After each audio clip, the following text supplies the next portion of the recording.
Hi everyone, coming to you on this Friday, even though it is a little break in the rain. If you went to Mass this morning or you read the daily scriptures, the Gospel according to Mark, this is what Jesus said. I'll read part of it.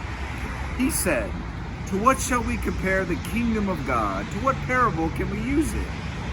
It's like a mustard seed, that when it's sown in the ground, it's the smallest of all seeds on the earth. Once it's sown, it springs up, becomes the largest plant, puts forth branches so that the birds of the sky can dwell in its shade. To what can we compare the kingdom of God?" That's a powerful statement. Like a mustard seed. So, that is a mustard seed.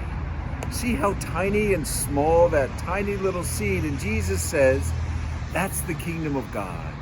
What does that have to do with us? Well, my friends, think about it. Of all of God's amazing wonder and creation, that God speaks to you in the tiniest little ways. Sometimes when we stop to listen and we have noise and traffic and it's raining and it's overcast, sometimes it's hard to hear.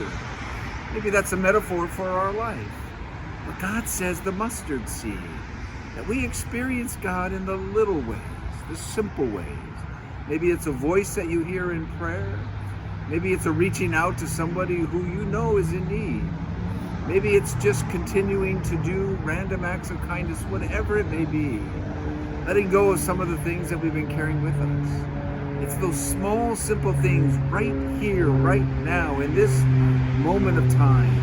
Not what happened yesterday or what's going to happen tomorrow, but right here and right now. And it's the smallest of little things that we can do or God will say to us that really puts us in touch with the kingdom of God. So when we plant one of those seeds, it grows into this big bush by God's grace. I received in the mail something I look forward to every year as a former vocation director, the poster of our new priests who are ordained, these 8 men, and the title is "Seek, Always Seek the Heart of Christ." And I know each and every one of these new priests because I worked with them as they were entering into the seminary.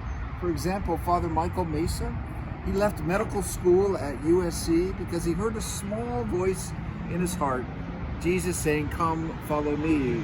Daniel was a principal in a school, working and educating, but he heard the call from God in simple, subtle ways through his kids. Thomas Park, he was one of the senior vice presidents of technology at LAX. Really smart guy. Never understood a word he said. No, I'm just kidding. But a wonderful, wonderful man. All of these guys and yourself. Friends, it's always in the simple little things that God calls us to do great things. So my friends, on this Friday of 3rd week, rainy day, rejoice. It's about God speaking to you in the little ways. So God bless. Open your eyes and find how God's speaking to you today.